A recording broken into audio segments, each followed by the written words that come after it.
Good evening, good afternoon, everyone. My name is Damian Tolliver, and I'll be talking about video two discussion, week five. Basically, talking about does the media give the people what they want or what they need? Also, who determines what is actually put on the news, and give like real life examples.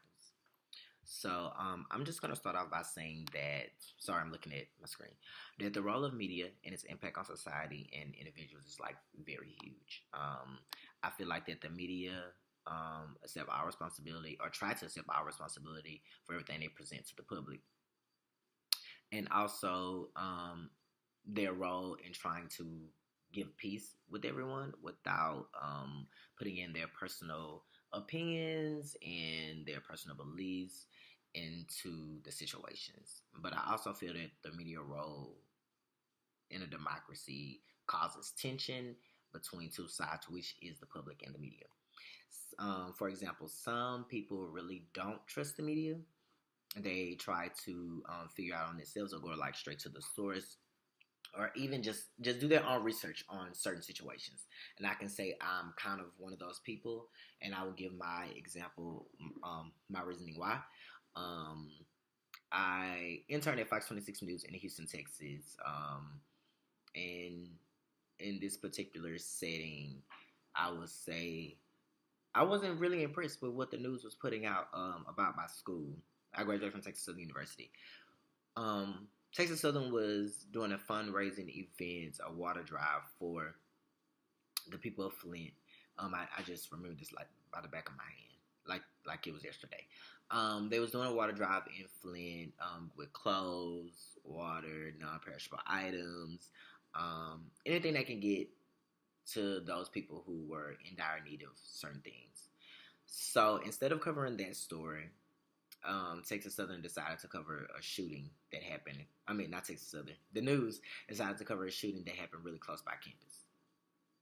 Now, the shooting didn't happen on the campus of Texas Southern University. It was not by a student, paraprofessional, a teacher, doctor, whatever you want to call it, professor.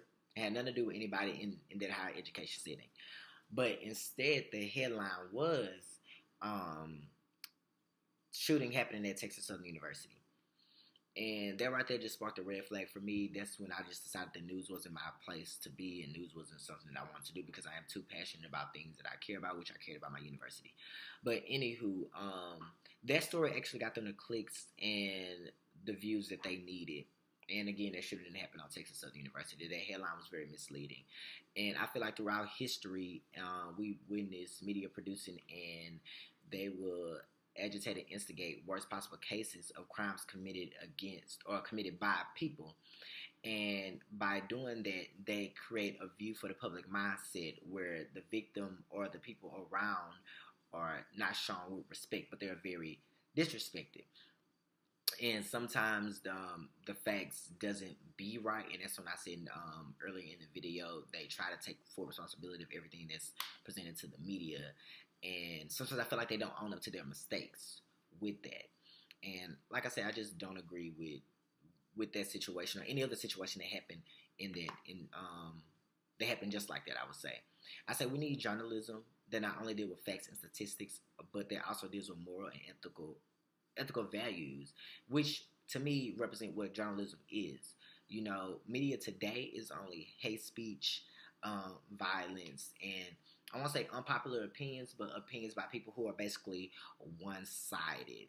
And I feel like the media put out stories that's only favorable to a certain demographic or a certain people. We don't know I honestly don't know who those people are sometimes because I'm not into hard hitting news, but when I do sit down and watch the news, I see that these certain stories are geared towards a certain demographic, the people who watch those type of things or people who are into those type of situations.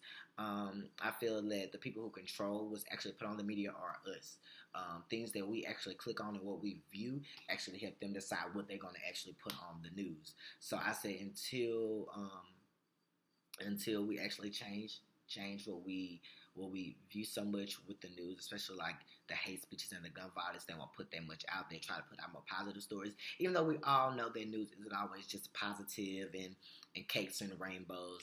I feel like they should really just watch and try to put out things that are, again, like I said, more positive, or that reflects everyone, not just a small group of people here and there. Like, try to be biased for once instead of being very one-sided. That's my take on it. I hope you guys enjoyed the post. You have a great afternoon.